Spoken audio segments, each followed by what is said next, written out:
I wanted to compete with people on a level playing field, and that was something that motorsport could offer.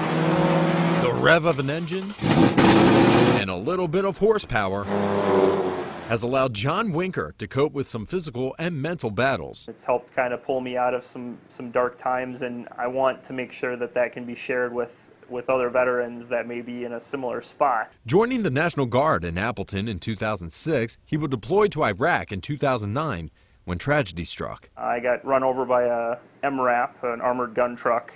They weigh about 14 tons, and it ended up riding up all the way up my left leg up onto my thigh before another soldier was able to get the vehicle to stop. His leg was able to be salvaged, but his recovery would not be easy. But the big thing with it was just the pain was just excruciating. You know, with this amount of pain, how am I going to be a father to, young children? It definitely put me into a pretty severe depression. When it came out that the doctors started recommending the amputation, at that time I was honestly ready for it. I was pretty much asking for it at that point. All right.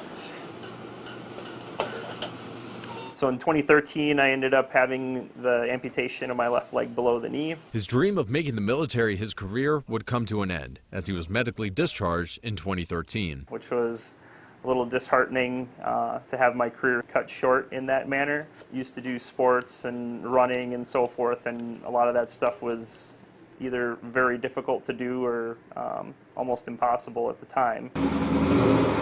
One of the things that I found that I was able to continue to do was still drive a car. Making good out of a bad situation, Jon transitioned into civilian life by beginning an internship at Baycom. And then at the beginning of 2019, he co-founded Resilience Racing, a veteran-led race team that aims to help others like himself. To really get vets involved, show other disabled vets that there is life after severe injuries, and I personally had seen what motorsports can do in terms of recovery and so forth, and just kind of that non-clinical therapy piece for veterans. And the thing that's awesome about racing is that you're able to take a driver with disabilities, stick them in a car, and they can race against an able-bodied driver. And for those missing a limb like Jon, it requires personalized hand controls that allow for gas, brake, clutch, shifting, all without having your hands leave the steering wheel. Something that he hopes to raise more money for to help his team compete with all the others. Just trying to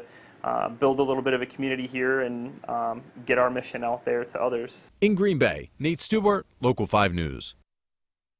And Resilience Racing had their debut race last weekend at Indy Motor Speedway. It was a 20-hour endurance race, and all veterans interested in learning more can email Jon at the address you see right there at the bottom of your screen. Don't forget, if you know someone you would like to nominate to be featured in our Hometown Hero segment, you can email me at nate.stewart@wearegreenbay.com. I love sharing the stories of all of our local veterans, a very special group of people. We'll get checking your forecast coming up on Local 5 this morning.